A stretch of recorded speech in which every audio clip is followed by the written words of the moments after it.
One of the biggest mysteries in modern content creation and storytelling online is why people would spend $100 to $200 to even $300 or pounds on a wireless microphone system that works flawlessly with their camera or their phone or whatever it might be, that clips onto your clothing, that has magnets, all sorts of things, and then stand there like this and speak into it like it's a tiny little miniature interview mic that's too small for your hands. Isn't it weird? So look, this one I'm not actually using for my audio right now. The actual one I'm wearing is magnetized to my inside of my shirt, right under here, right under my clothing. There you go. It's hidden nicely. And what it allows me to do is make something that isn't focused on the fact that I bought something expensive. And look, to be fair, I think a lot of the economy online is about showing the gear that you're using so you can get sponsors and so you can make money from that. But I think personally it's a far better ad for the people who manufacture this stuff, whether it's Rode, whether it's DJI, whatever it might be that you're using. I think it's a far better ad for the audio equipment that you're using when you use it properly, when you can make a microphone disappear underneath your clothing. And so that's what this video is all about, how to get the audio right for your videos if you've not used audio equipment before. We're going to talk about using mics like this because they are absolutely everywhere and I think it's so important. But what I want to do is show you how to do it with minimal equipment as well. Okay, let's jump into it and maybe make the light just a little bit less moody. Okay, so first off, elephant in the room. What I wanted to show you, I've got my Sony A7IV right here. I've got my DJI Osmo Pocket 3 right here.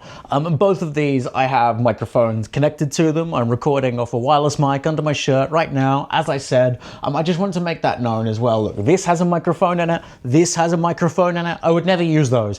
Even this one up here, this fluffy mic on the top of the A7IV that you can see right here, I'm using that for reference audio to sync with the wireless mic so that my mouth matches up with the audio, but I would probably never use the built-in mics, and even this one, it's a really cheap one, so I probably wouldn't use that audio when I've got better stuff, but I absolutely can, and I've used this one outdoors before when I'm on the go, when I don't want to have the hassle of, I just don't know which camera to look at. I'll look at this one because the exposure's better, bring it over here, now the exposure's better everywhere. I always prefer to have a microphone mounted on my body somewhere as opposed to on the camera, and that's just a personal preference. I find it's a little bit more freeing.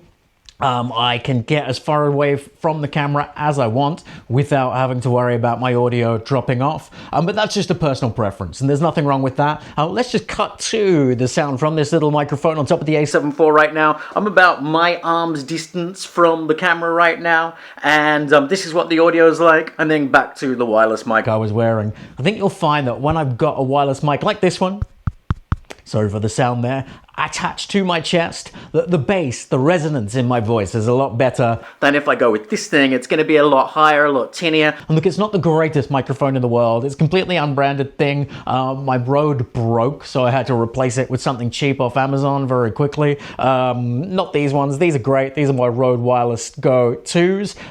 And this is fantastic as well. Right now, just for convenience, because it's got the magnet, I'm using the DJI Mic 2, but there is nothing wrong with either the Rode or the DJI Mic 2. DJI Mic 2, I like both of them. That is all well and good. If you have stuff like this, if you really do have to do these ones, interview style, social media style, I get it, it's a trend, you need to show off that you've got this so you can get a sponsorship from someone, absolutely fantastic. Do that. Try not to put it too close to your mouth because then your audio is going to peak about 10 to 15 centimeters. You can still, almost drop that there, hold it about 10 to 15 centimeters from your mouth and show off the logo if you need to.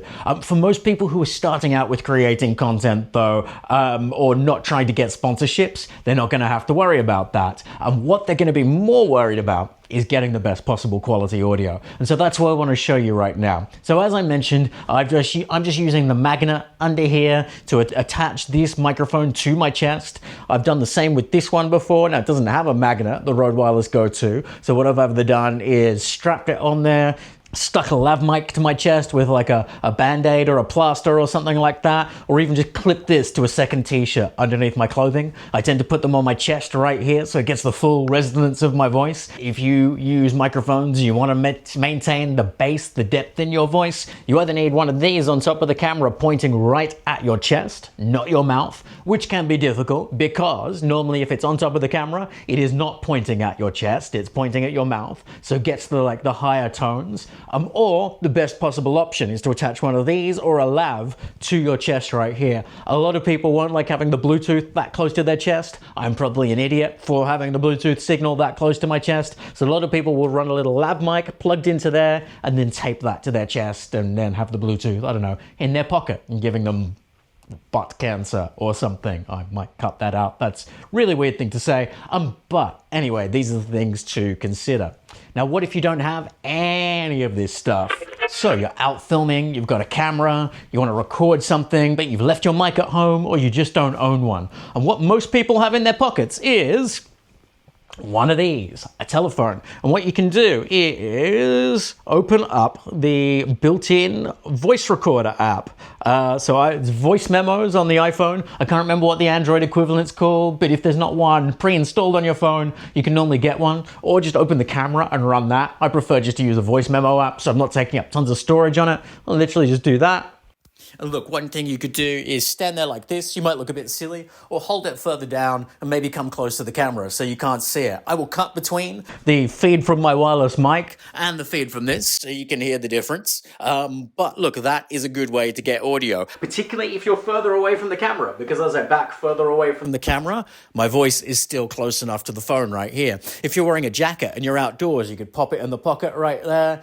You could even plug a wired mic into this and use this effectively as a field audio recorder too. That's a fancy way of saying a pocket audio recorder that you've got a microphone plugged into. So there's a bunch of different ways of doing things. One of the things I would not suggest is using AirPods or EarPods or any wireless headphones, unless it's an absolute pinch and there is absolutely nothing else. But presumably, if you're using those, you've got one of these already, so why not just use that?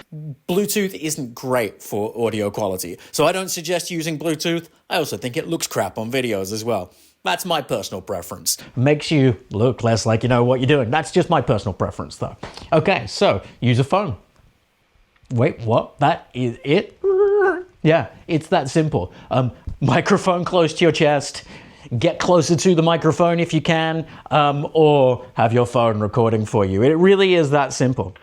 What if you're recording on your phone as a camera? Look, most phones have microphones on them that are optimized for noise reduction. So if you're about this distance, an arm's distance from your phone, it's not the best audio in the world, but it's pretty decent. iPhone, Samsung, whoever it might be, whoever's phone you have, they do a really good job of noise reduction. It's because the microphones on these were originally optimized for calls, but now they all have fantastic algorithms for recording video because they know that that's a huge reason that people buy the phones. I don't think there is any substitute for a good quality mic, and a lot of the manufacturers who make higher end microphones like the Rhodes I was showing you, like the DJI Mic 2s now, are realizing there's a massive market for people who are starting out in content creation who need a microphone. So they're doing cheaper ones.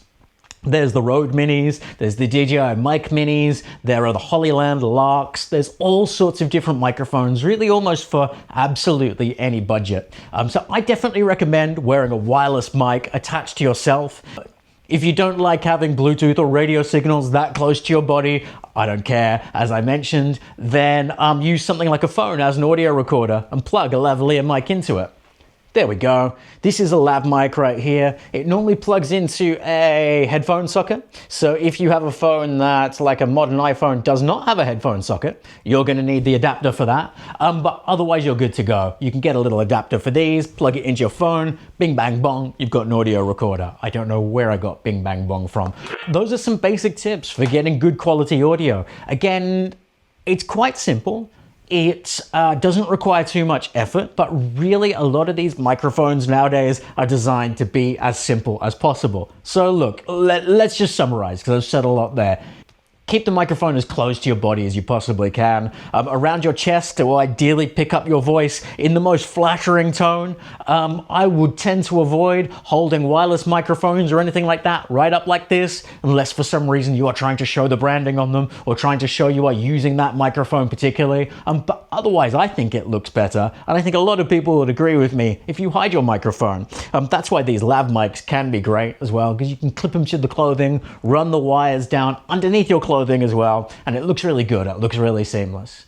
And sounds really seamless too. And that, after all, is the most important thing, the sound. Although, before I go, please don't do these ones, cable dangling down in front of your clothing. It never looks good. It just looks messy. I know I'm a messy person. I never iron clothes. I've often got clutter behind me in videos. But, yeah, hanging cables is too far, even for a mess, an ADHD mess like me. All right, take care. Hope that helps you get better audio. See you next time.